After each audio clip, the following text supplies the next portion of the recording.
Hello, everybody. And I'm so excited to be in another room to introduce to you another amazing featured speaker for the WYN Conference, which is hashtag Watch Your Network. Right now, we're waiting for our featured guests to come on in the room. But while we wait, let me just give you a quick intro of who this young lady is. Her name is Jeanice Cummings. She is an engaging speaker, published poet, trauma-informed trainer, and certified life coach. She holds a MA in holistic health, a BA in psychology, and has a paralegal degree. She specialized in working with women who have left their abusive relationships.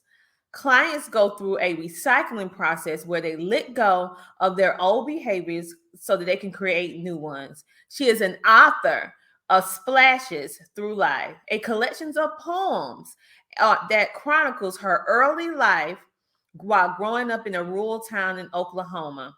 It is also speaks to her life experiences through her work in community as a social worker. She is skilled at addressing delicate subjects with respect, storytelling coupled with a bit of humor and tactfulness.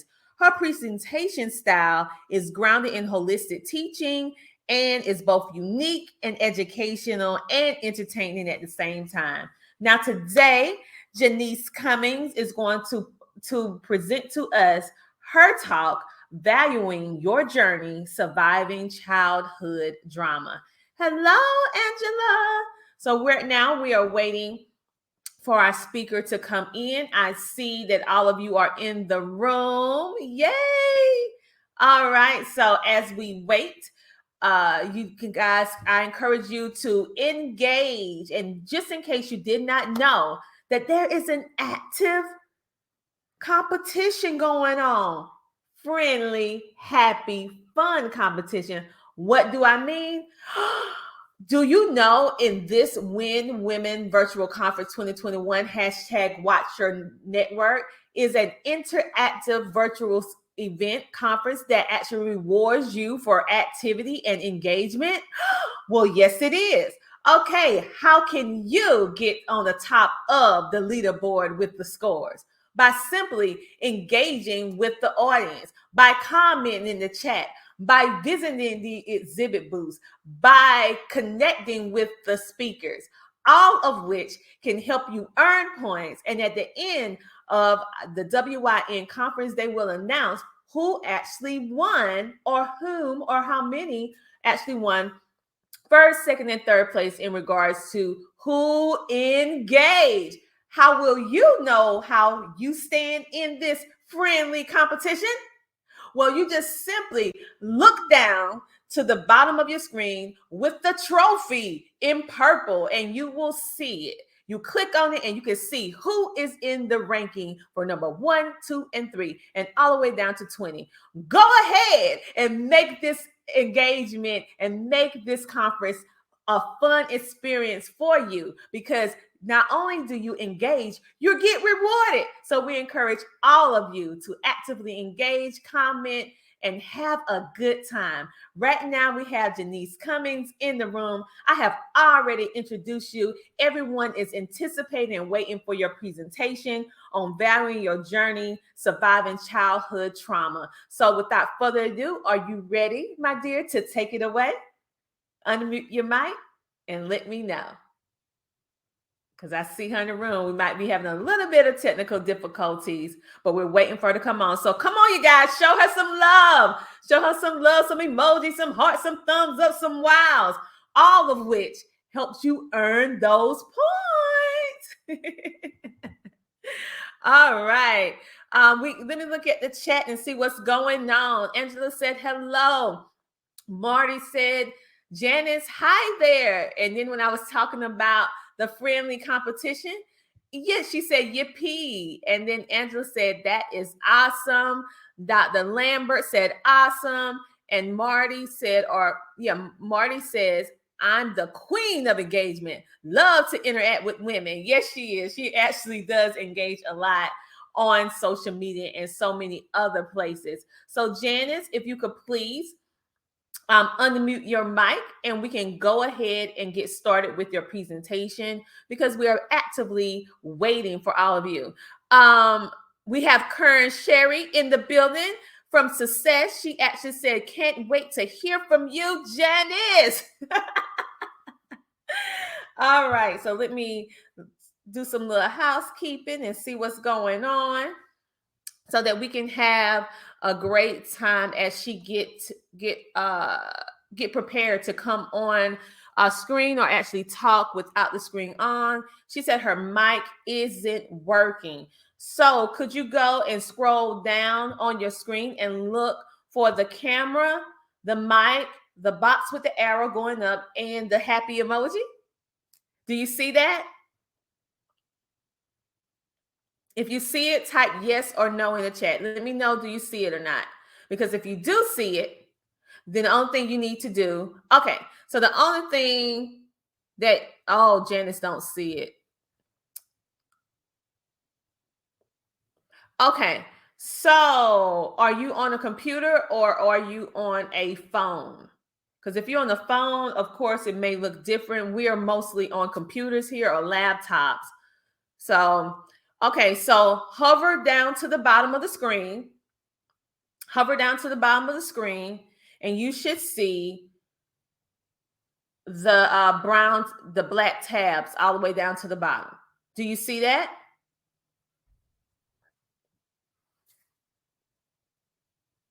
Can you come on camera? Are you able to enable that? And have you released, but when you come on, you have to actually give your computer or laptop permission to access your mic and to access your computer. And if you have not done that, that may be your issue. That may be your issue.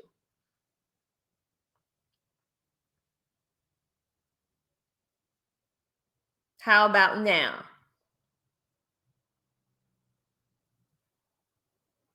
Okay, so as she is trying to overcome, she said, I did not get permission. Okay. So yes, we have a suggestion from Kern Cherry. She said you may need to go out and come back in. So right now, at this point, we really want to hear what you have to say. So come out, go out the room and come back in and we'll see, can we get you on, okay? And we'll be here waiting on you. So you guys, let's go ahead and work this engagement with the trophy. I need you guys to start using the tabs.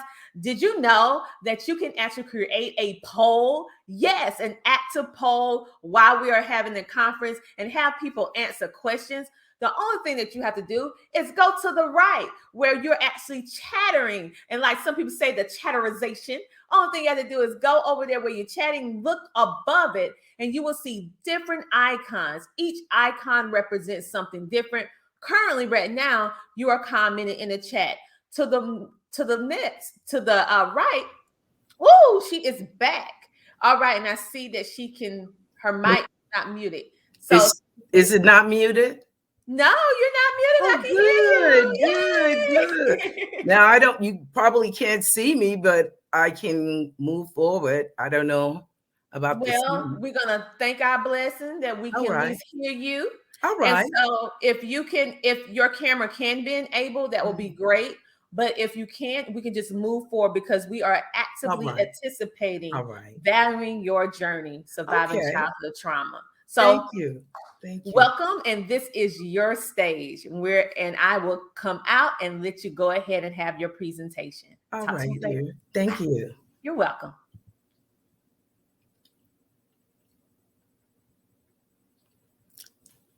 Hello. I would like to take time to thank all of the health professionals who risk their lives each day and leave their families to care for us, not knowing whether they're going to return or not. They work long hours, no lunch, no breaks.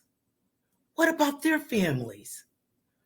I know they worry about their family's safety, yet they rarely complain. You entered the medical profession because you wanted to make a positive difference in people's lives.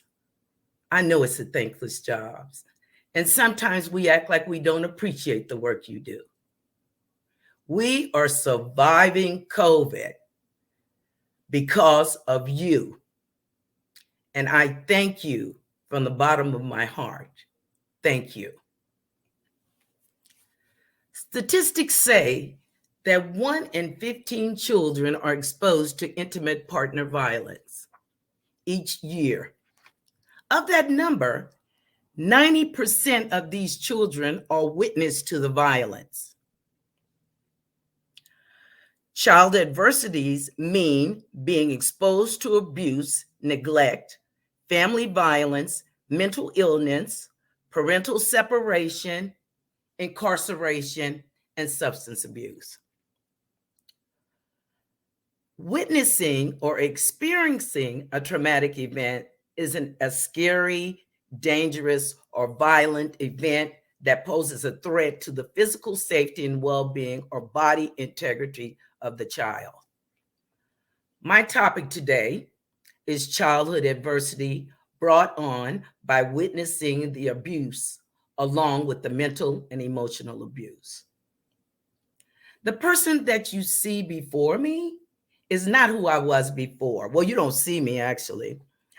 I was withdrawn, depressed, suffered from low self-esteem, critical of myself, and did not see the value in me.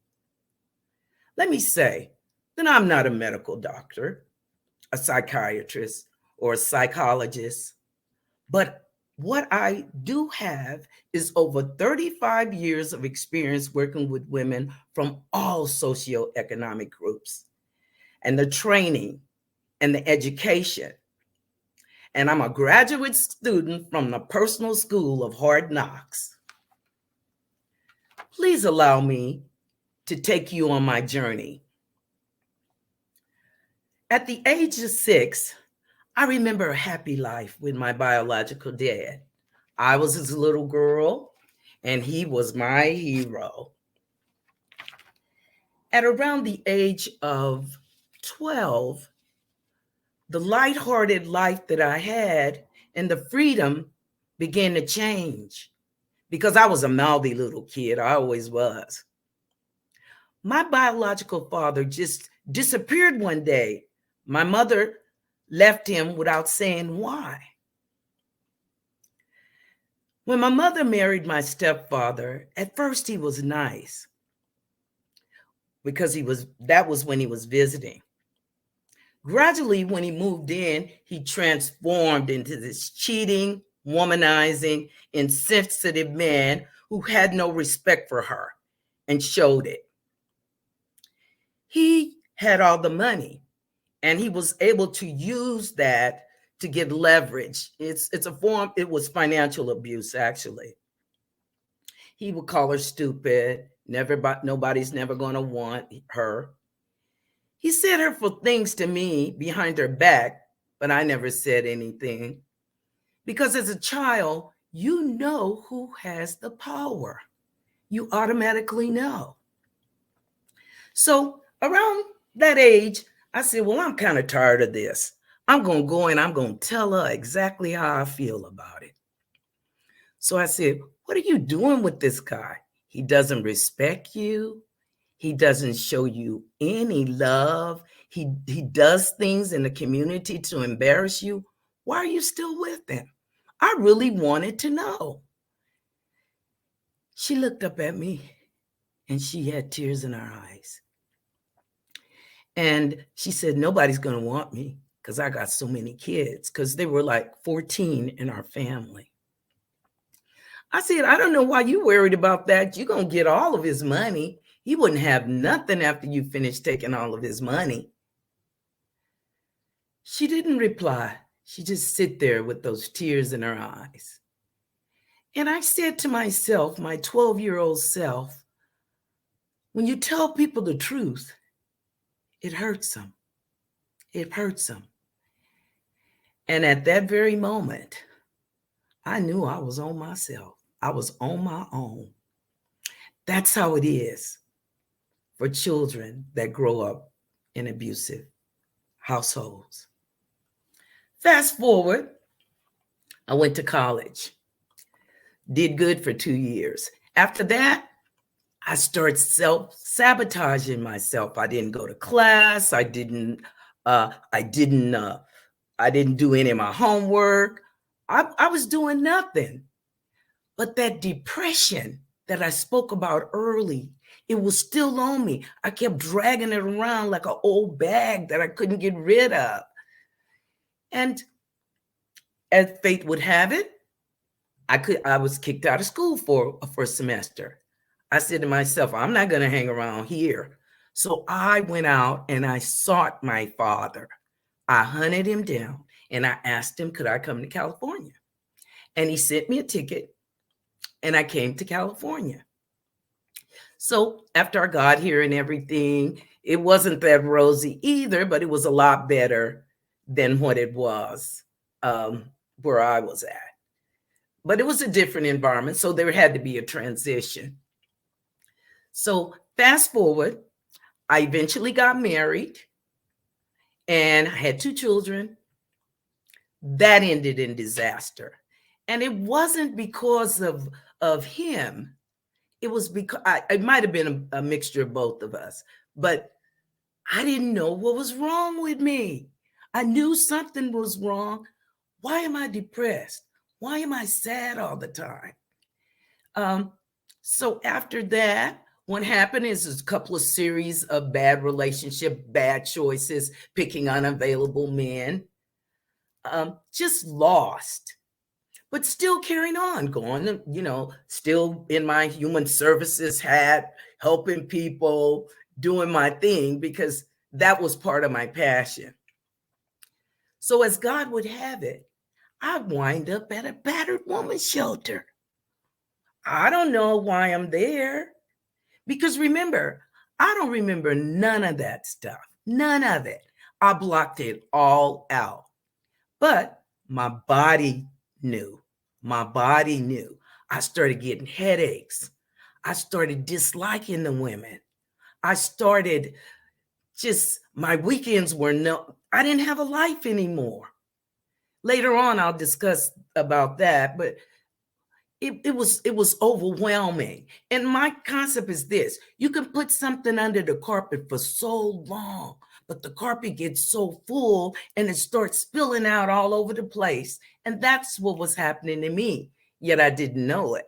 So one day I was talking to a client and, we were getting into somewhat of a debate because I felt like she had done something that was an injustice to another resident. And I was always good at showing one face, and behind closed doors, I would be toe down. And some of you can relate to what I'm talking about. And after she left, I was so full of rage, I started crying and I couldn't stop. I just couldn't stop. So I called the director and I told her I got to go home. But I didn't go home. I went to the doctor, and the doctor took me out on job-related stress. During that time, I was in school too, working on completing my master's in holistic health education.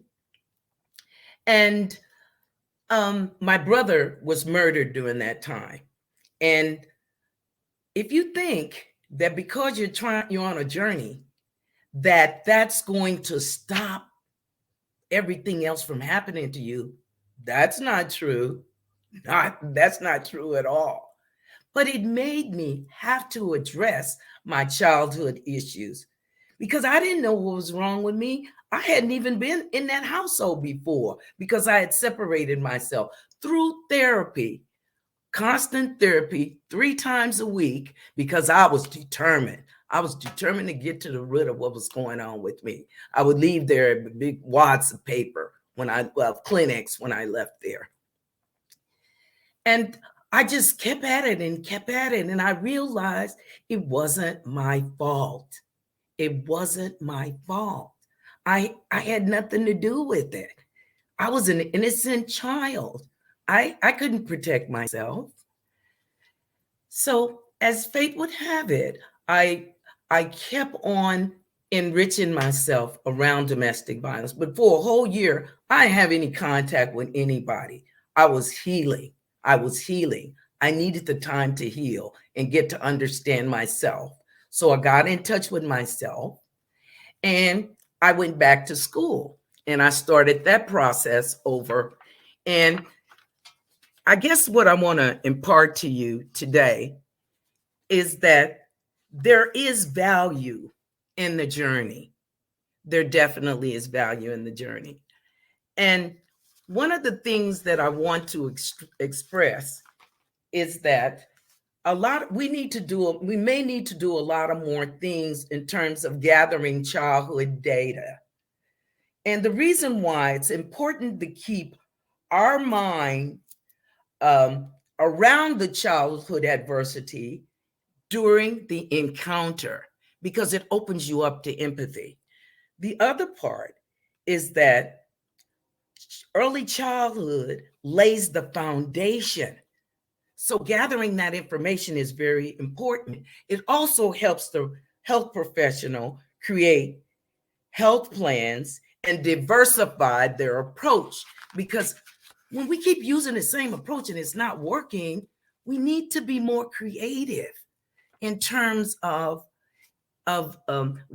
engaging our women and retaining them. That's very, very important. So I'm going to talk a little bit about engagement, building trust. And I call that, in a speech that I made before with Star, the power of your presence. And it's trust, listening, respect, and empathy. It's not you. It's not you, is what you're saying to the client. It's what happened to you. The third thing is that you offer hope. Sometimes, if you don't have hope, you don't have anything. Anything. When I was a child, I lost my hope. I thought God had given up on me. I had lost my spirituality, because they say if you pray to God, he's supposed to help you. Well, he never helped me. That was the way that I looked at it. So those are just 3 of the engagement skills that are very, very important. And I just might add another one. When you're taking down information and stuff, don't sound like a police officer. And I say that because what it does, it puts people on the defense. You know, it's conversational. It's conversational, just like I'm talking to you. Okay. And I just want to talk about some of the physical signs of childhood adversity and trauma. Headaches, which I had those, gastrointestinal distress. Okay. Symptoms that go undiagnosed. And on an emotional level, self-destructive behavior, like choosing men that didn't have my best interest at heart. Self-critical and hyper-vigilant, because I was always ready, because I never knew what would go down, because that was my early program. Flashbacks. And for me, I have some residual effects because I don't like loud noises, because I interpret them as being threatening. So those are some of the things that I wanted to bring. The childhood data, how important it is, again, not in a structured type of way, more in a conversation. I'll give you an example. Like, what is one thing that if you could change in your childhood, what would it be? That's just asking a question. You can explain, you can say, well, I want to give you the best quality care I can.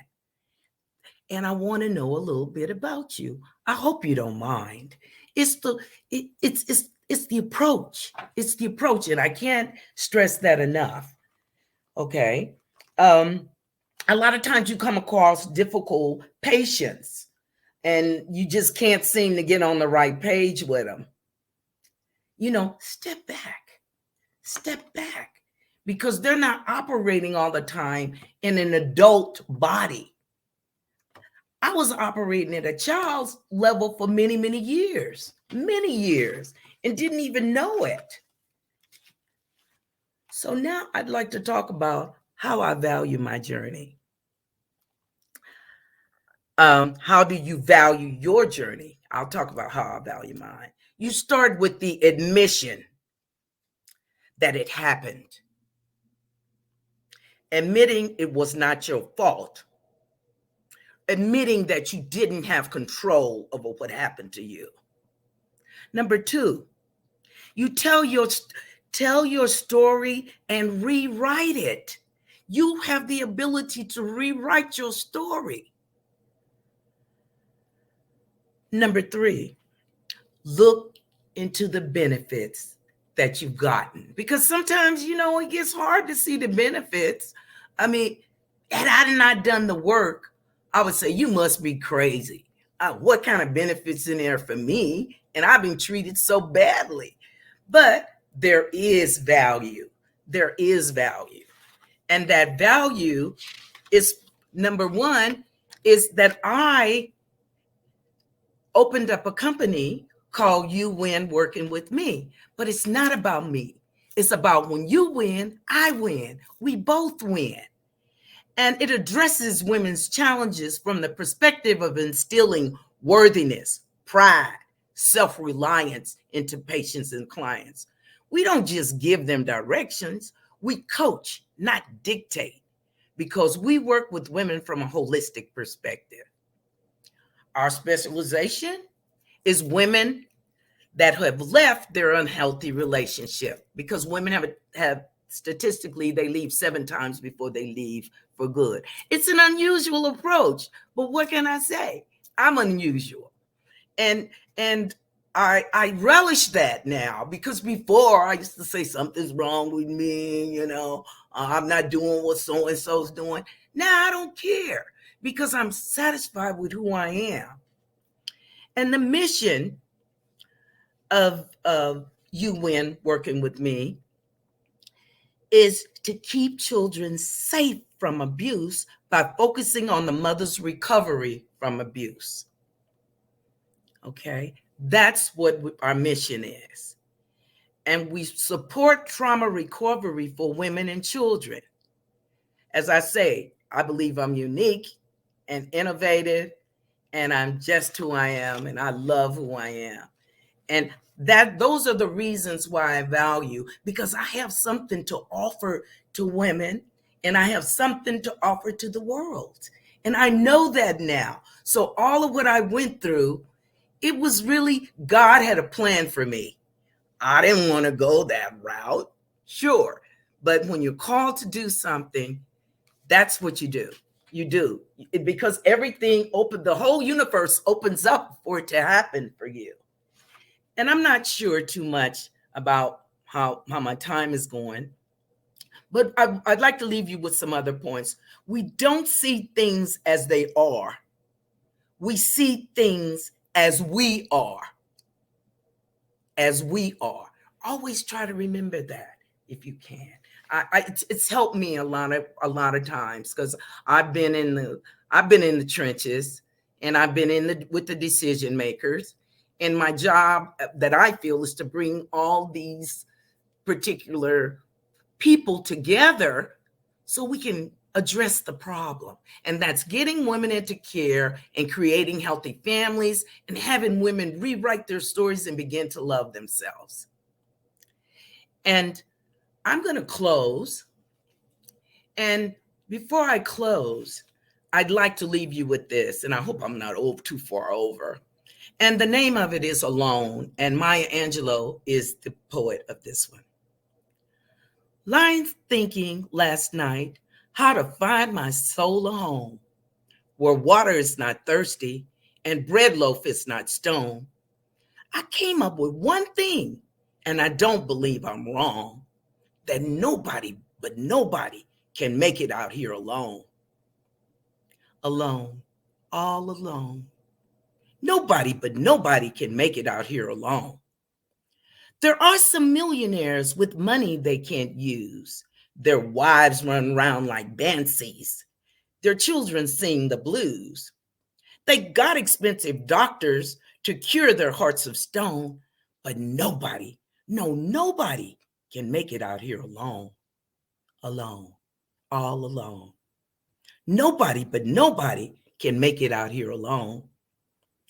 Now, if you listen closely, I'll tell you what I know. Storm clouds are gathering. The wind is going to blow. The race of man is suffering, and I can hear the moan. Because nobody but nobody can make it out here alone. Alone. All alone. Nobody but nobody can make it out here alone. Thank you so very much for this wonderful opportunity to speak to you. And my hope and my wish that you just took one nugget from something that I've said today. And I wish you well. And I think I'm concluding at this point. And I apologize for the computer stuff because I'm not that good at it. All right. Thank you.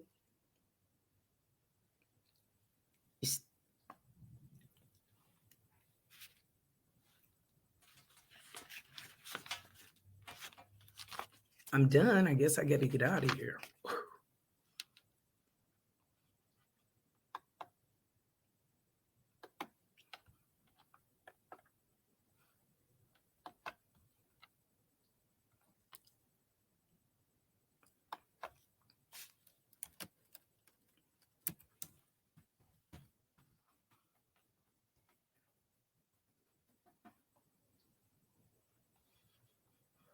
What do I have to do? Oh, let me cut the live off.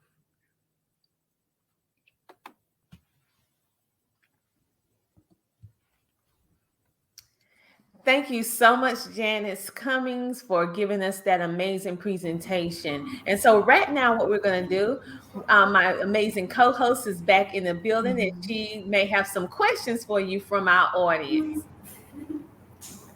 Hi, Jeanice. I'm so glad that I have attended your session today. Thank you so much for the wonderful information. And yes, unresolved childhood trauma can be healed. And here is the question from our audience.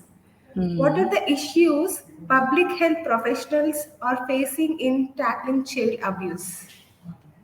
I'm sorry, what are the issues, did you say? Would you say that again?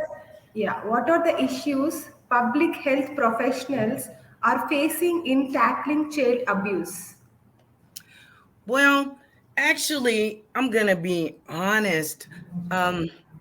It's a social issue, but maybe it's not concentrated on enough. That's been my experience because, sometimes abuse is not the focus. It's usually medical, pregnant moms, diseases, things of that nature. Even though we may do the ACEs assessment tool, sometimes it just goes in a file. It's never mentioned again. And what I do know is that if I can't remember it and nobody mentions it, I'll never deal with it. So I hope that answers your question. It's kind of long. Yeah. Yes, Janice, thank you so much and have a great day. Bye bye. Thank you, honey. Thanks.